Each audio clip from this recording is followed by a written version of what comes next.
हर हर गंगे। ओम पार्वती पतये नमः। नमस्कार भक्तों, आज हम आपको सुनाने जा रहे हैं मौनी अमावस्या की अत्यंत पावन, रहस्यमयी और पुण्यदायी कथा। यह कथा न केवल व्रत विधान का महत्व बताती है, बल्कि मौन, संयम, श्रद्धा और आत्मशुद्धि का मार्ग भी दिखाती है। मौनी अमावस्या का व्रत विशेष रूप से माघ की अमावस्या को किया जाता है। इस दिन मौन धारण कर स्नान, दान और ध्यान करने से असंख्य पापों का नाश होता है। कहा जाता है कि इस दिन किया गया एक छोटा सा पुण्य भी हजारों गुना फल देता है। आज की यह कथा राजा, ऋषि, साधु, संत, गृहस्थ और साधारण मानव सभी के लिए प्रेरणादायक है। मौनी अमावस्या का महात्म्य। प्राचीन काल में देवर्षि नारद ने भगवान विष्णु से प्रश्न किया, हे प्रभु, माघ मास की अमावस्या को लोग मौनी अमावस्या क्यों कहते हैं? इसका इतना अधिक महत्व क्यों है? भगवान विष्णु ने मुस्कुराते हुए उत्तर दिया, हे नारद, इस दिन मौन मन और कर्म तीनों की शुद्धि होती है। जो मनुष्य इस दिन संयम, मौन और भक्ति से व्रत करता है, वह जीवन के समस्त दुखों से मुक्त हो जाता है। भगवान विष्णु ने आगे बताया कि इस दिन गंगा, यमुना, सरस्वती और अन्य पवित्र नदियों में स्नान करने से करोड़ों तीर्थों का फल मिलता है। कथा प्रारंभ होती है। बहुत समय पहले की बात है। आर्यावर्त में धर्मपुर नामक एक समृद्ध राज्य था। उस राज्य के राजा का नाम था राजा धर्मकेतु। राजा धर्मकेतु अत्यंत न्यायप्रिय, दानी और धर्मपरायण थे। उनकी प्रजा सुखी थी, खेत लहलहाते थे और राज्य में कोई अभाव नहीं था। परंतु राजा के जीवन में एक बड़ा दुख था। उन्हें संतान सुख प्राप्त नहीं था। वर्षों तक पूजा पाठ, यज्ञ और दान करने के बाद भी उनके आंगन में किलकारी नहीं गूंजी थी। राजा और रानी प्रतिदिन भगवान विष्णु और भगवान शिव की आराधना करते, किंतु मन में एक रिक्तता बनी रहती। एक दिन राजमहल में एक पावन तपस्वी ऋषि का आगमन हुआ। उनके मुख पर दिव्य तेज था और नेत्रों में करुणा। राजा धर्मकेतु ने उन्हें ससम्मान आसन दिया और अपने दुख की कथा सुनाई। ऋषि ने ध्यान मग्न होकर कहा, हे राजन, आपके जीवन का यह कष्ट शीघ्र ही समाप्त होगा, किंतु इसके लिए आपको मौनी अमावस्या का विधि पूर्वक व्रत करना होगा। राजा ने विनम्रता से पूछा, हे महर्षि, इस व्रत की विधि और कथा विस्तार से बताइए। मौनी अमावस्या की विधि। ऋषि ने कहा, माघ मास की अमावस्या को प्रातः ब्रह्म मुहूर्त में उठकर पवित्र नदी में स्नान करें। स्नान के बाद मौन व्रत धारण करें, भगवान विष्णु का ध्यान करें और व्रत का संकल्प लें। दिन भर सत्य, संयम और दया का पालन करें। अन्य वस्त्र और तिल का दान करें। ऋषि ने कहा, हे राजन, इस दिन किया गया मौन मनुष्य को भीतर से बदल देता है। राजा धर्मकेतु और रानी ने ऋषि की आज्ञा को शिरोधार्य किया। उन्होंने निश्चय किया कि वे पूरे विधि विधान से मौनी अमावस्या का व्रत करेंगे। माघ मास की अमावस्या निकट आई। पूरे नगर में उत्सव सा वातावरण था।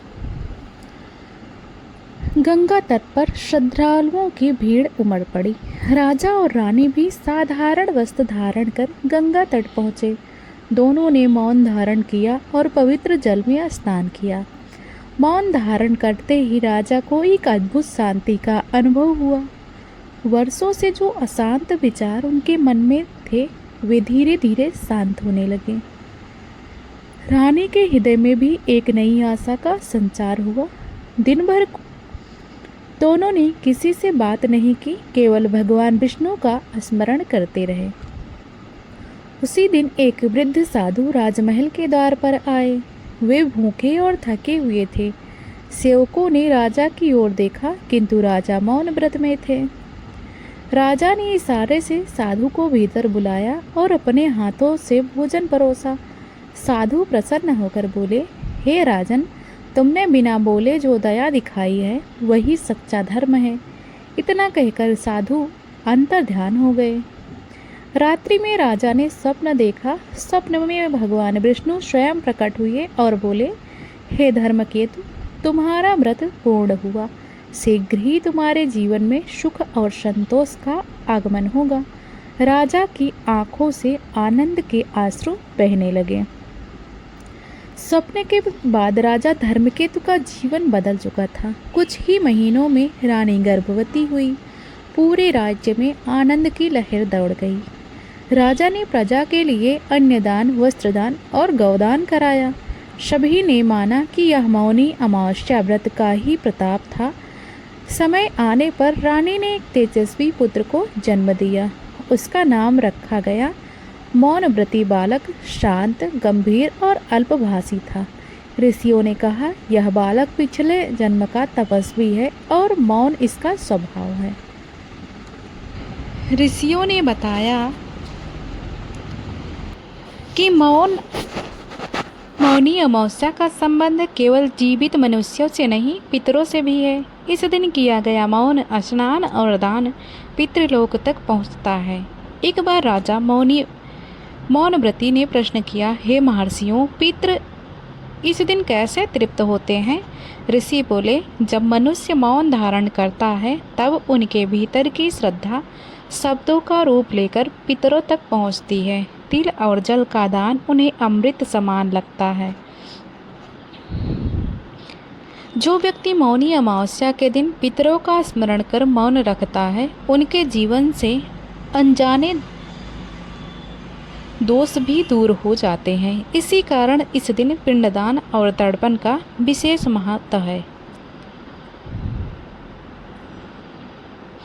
आज की इस पावन कथा से हमने क्या सीखा? यही कि ईश्वर तक पहुंचने के लिए शब्दों की नहीं, शुद्ध मौन की आवश्यकता होती है। मौनी अमावस्या हमें सिखाती है कि जब वाणी शांत होती है तभी आत्मा बोलती है। जिस दिन मनुष्य क्रोध, अहंकार और व्यर्थ वाणी को त्याग देता है, उसी दिन उसके जीवन में शांति उतर आती है। राजा धर्मकेतु हो, साधारण गृहस्थ हो या पापी शिकारी, मौन ने सबका जीवन बदल दिया। इसलिए श्रद्धालु जनों, जब भी मौनी अमावस्या आए, पवित्र स्नान कीजिए, दान अवश्य कीजिए और हो सके तो एक दिन का मौन जरूर रखिए, क्योंकि यही मौन आपके जीवन के दुखों को हर सकता है और आपके ईश्वर के और समीप ले जा सकता है।